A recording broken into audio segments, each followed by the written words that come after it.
All right, welcome to Malls of Globe webinar, Reboot Retail 1.0. Mr. Jawaaz Sheikh, uh, we can have your video on. Perfect. Welcome, Mr. Jawaaz, and it's a great honor to have you on this Reboot Retail webinar series. Same here, Yogesh. Thank you for inviting me. Yeah, we are going to record this thing, and though we were trying to live stream it in the interest of the viewers, we are going to publish this webinar post the session. So some of the live interactions we will take it on chat box, but no worries, technology is always technology. I'll just give you a pretext of it and a little background of mine. I'm Yogesh Huja, founder and CEO of Malls of Globe. And today I'm going to moderate this session with you.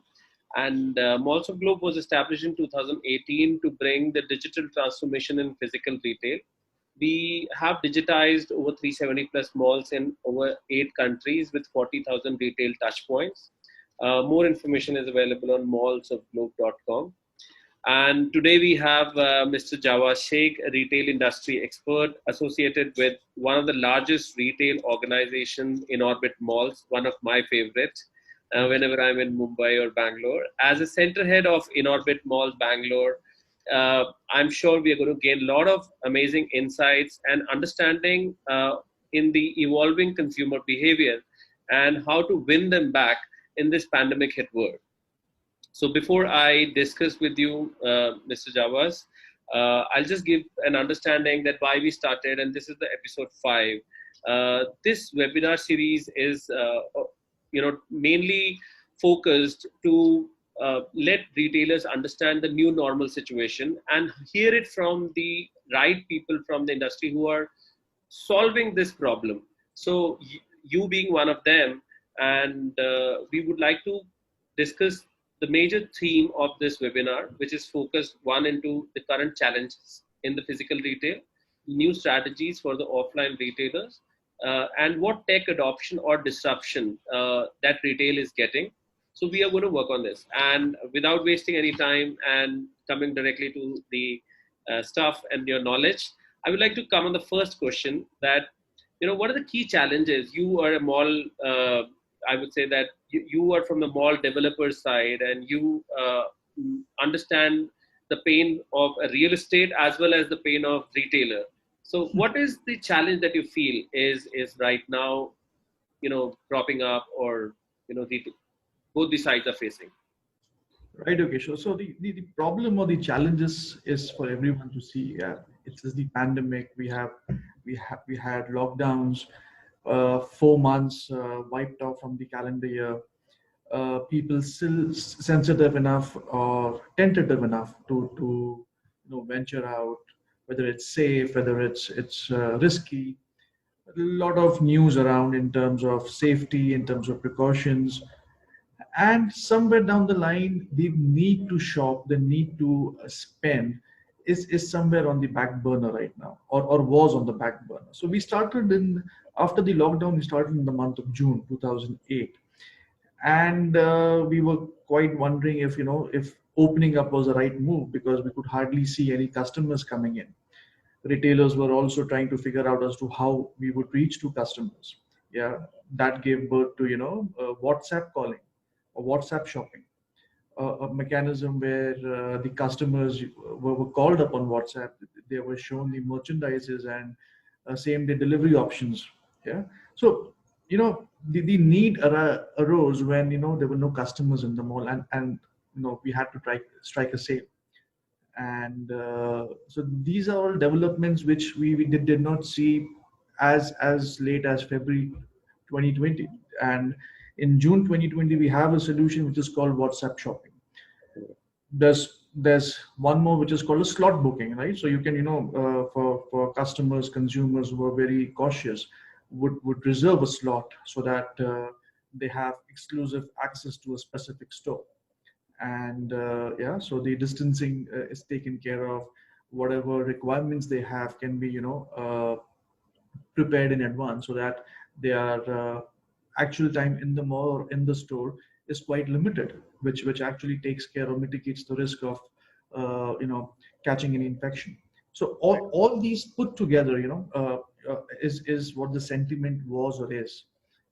What I see is, from the months of June, July, August, and September right now, there is a steady increase in how consumer behavior, psyche, or the sentiment is changing. Yeah, so people are getting uh, more aware that venturing out is safer than earlier. However, the cases and the number of infections which we see in the newspapers don't really tell the true story. But yeah, we are seeing a increase in the number of footfalls which are Right. coming in the mall. Yeah. But still, we are not reaching anywhere closer to our February numbers. Mhm. Yeah, so reaching the customer remains the key challenges here. Right, right. And you also are the early movers of tech. So I think you have a mall app also, the Inorbit mall app. I That's was right. using it sometimes when I was Yeah. at Dubai. So how is the like when you were mentioning slot booking? Are people doing it by calling, or they're using some digital like app or something? How is that happening? So we have an in-orbit app which facilitates the slot bookings. Right. And slot booking is actually bases a slot time, the mall, the store that you want to visit, Mm-hmm. inquiry which comes into the information desk of the mall, and the person at the information desk then makes a courtesy call to understand the exact requirement so that the store can be alerted, the store can be prepared up, and the visit as swift, as short as possible. Okay. Right. Okay. So that's the How enabler. are the retailers, are they courageous enough to come back or run their operations after the lockdown has been lifted? What is that story? Because a lot of malls still I see, retailers are in a very, very, confused dilemma or kind of thing. So what is the story? Very true. So the scenario is not specific to a city, but it is pan India, and Correct. maybe there, so it could be pan Asia too. Uh, the thing with the shopping is, or retailers specifically in fashion, that there are a few categories which are doing well. Now, for example, electronics. Now, electronics has seen a significant boom in sales. Correct. It's basically because everyone wants to stay at home. They want a new television. You would require earphones because there are too many people around. You would require a new PC. You have multiple laptops. So there has been there are a few categories which have done well. There is a category which is athleisure, which is fitness, which is shoes. Yeah, so people have suddenly realized that they need to have stronger immune systems, stronger Right. bodies, and people have taken that up. So all those need-based shopping is up for grabs. But what about fashion? You rightly said, it's a dilemma. Yeah, you on one hand have work from home, on one hand you have no gatherings allowed, no parties allowed, no weddings allowed. These are the main occasions or ceremonies where you would shop for, or for that matter, if you have to make an international travel for work. Yeah, Correct. so that's one big occasion as well. All these occasions are out of the equation, Correct. and there goes the need for you to shop, right? The retailers are in a dilemma as to how would you lure the customer to shop. Yeah, the customers, the retailers are in a fix to change their merchandise in order to fit the categories which are doing well. But however, there is a stockpile of merchandise which needs to be addressed, right? Mm-hmm. Correct. And the retailer is still waiting for that occasion for things to ease up. So these five factors, when they ease up, there will be an automatic demand for these products. Right. But it's going to happen, which quarter it is going to kick in, it is still wait and watch, Yogesh. So the dilemma is still not resolved. I a lot of time I see that when the major segment, which is the female segment, or who were dying to shop for every smaller to smaller occasion, and they are now not going to. I agree to you that fashion is badly hit, but now. a lot of online players like Myntra or a lot of even Amazons of the world, they are trying to capture those audience by giving some at the door delivery. One final bit to this is, Yogesh, that when you talk about athleisure does not require a touch in a field, because athleisure is mostly dry fit, Correct. and you know what the quality of that material is and what that material does to you, Hmm. and you just only need to know your correct size. Right. Apart from that, if you have to shop for fashion, which is like a denim, the touch and feel becomes really very important, right? So you would Right. need to know the exact brand, your exact fit, your exact size, Right. for you to be able to shop and not come back for an exchange, which Right. is the Right. case. Right. And coming to that segment, when you say specific thing which need touch or which are taste driven, like I would like to wear Louis, like buy Louis Vuitton or Gucci or something. So then I am a premium kind of a segment kind of a guy. But at the same time, these premium segment, coming to that story which I saw in the morning, Harley Davidson is exiting India. What is your reaction to it? That's a heartbreaking story. A lot of aspirational guys like me someday wanted to own a Harley Davidson. Maybe we'll have to now settle for a second hand or a used Harley Davidson. Yeah, because they've You can decided to. import it for sure. They will sell it to you once you're ready to pay them. But at the same time, I feel that these stories which come, they sometimes hit the sentiment, because at the same time, when last session that I was doing, last week's session, I was interviewing, a mall owner, a mall CTO, who said that out of 220, 210 shops are back in action.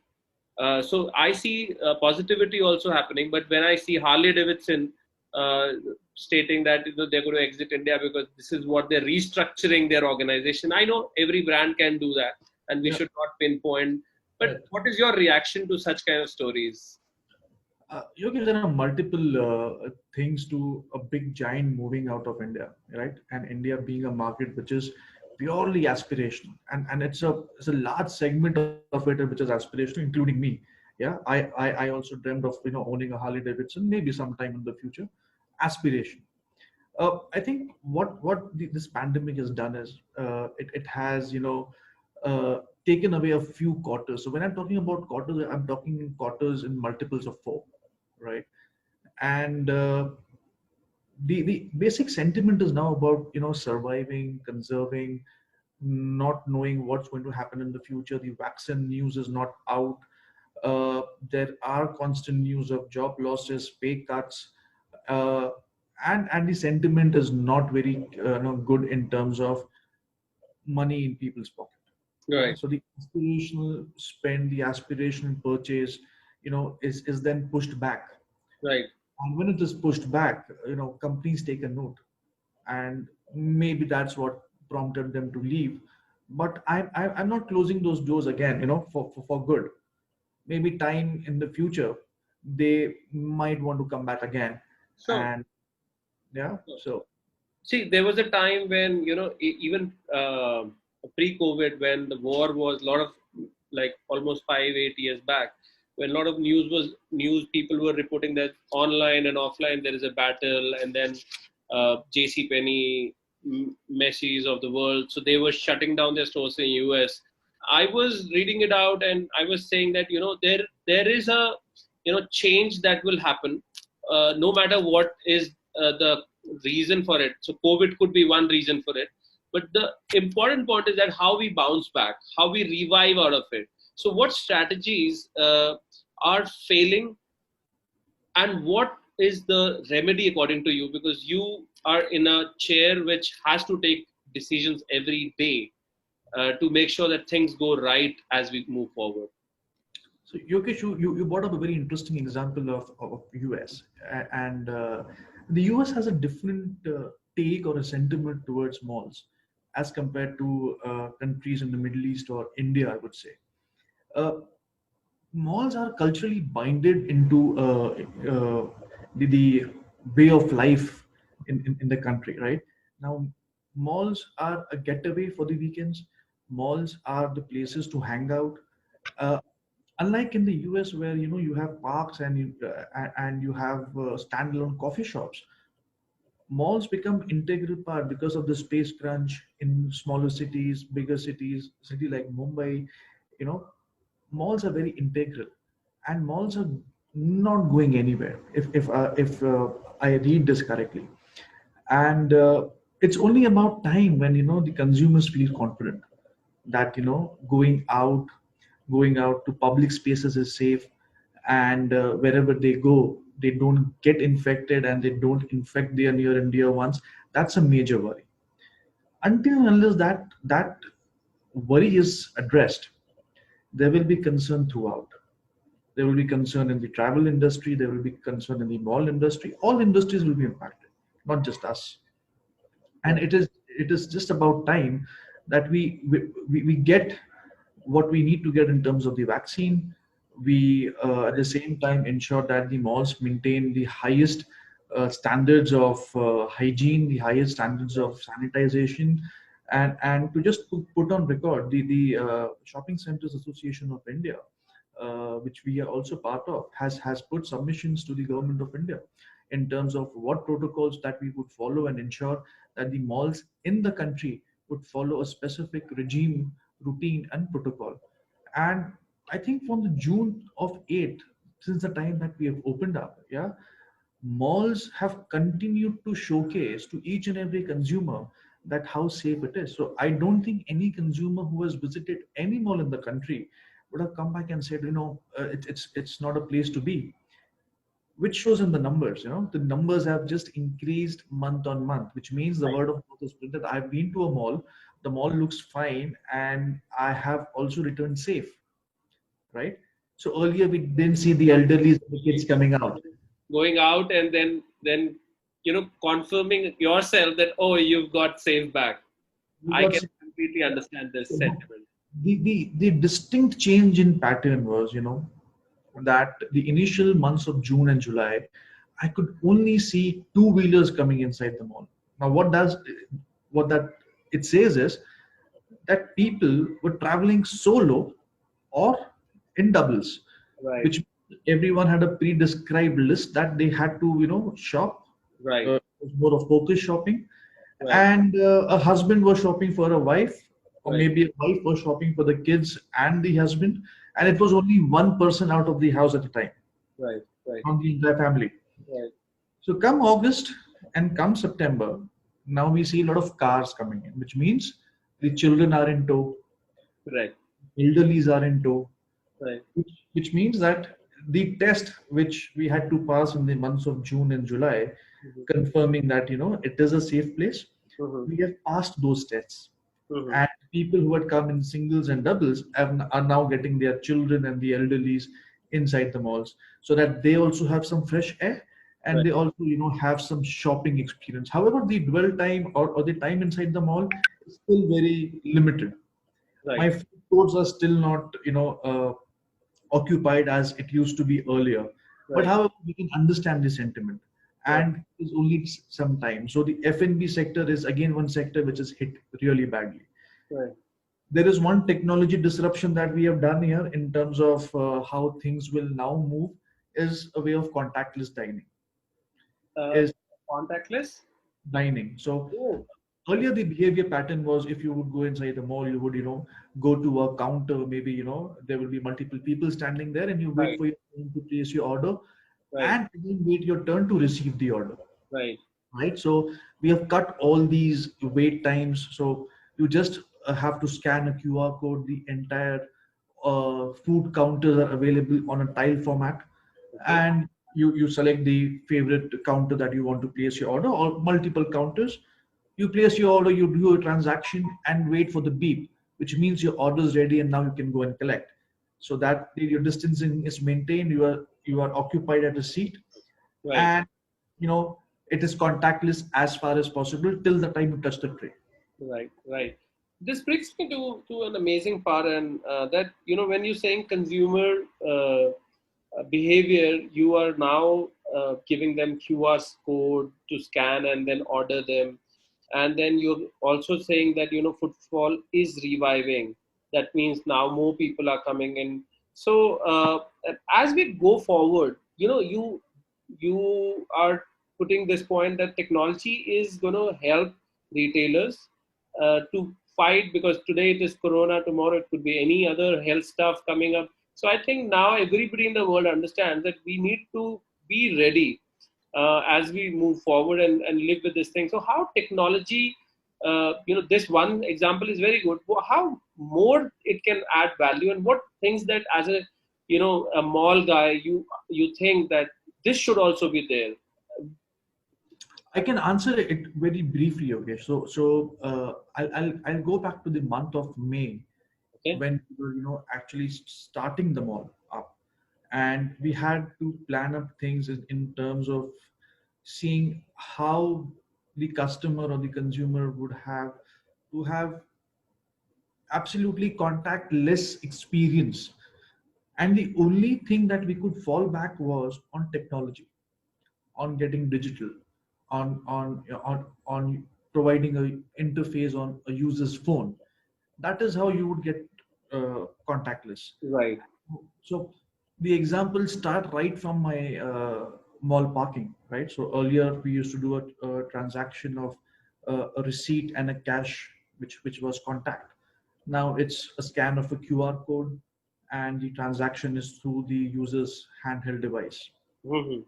right? Similarly, as Arogya Setu app is now, mandated across, or recommended to the on each one's device, which is more of a self-declaration. Instead of we asking, we would have a consumer scan the code and do a self-declaration about the travel history, the fever history, and so on, which is Right. again devoid of pen and paper. So earlier, if it was earlier times, we would have done a pen paper to do, Right. but pen paper goes out of the question and it becomes QR code.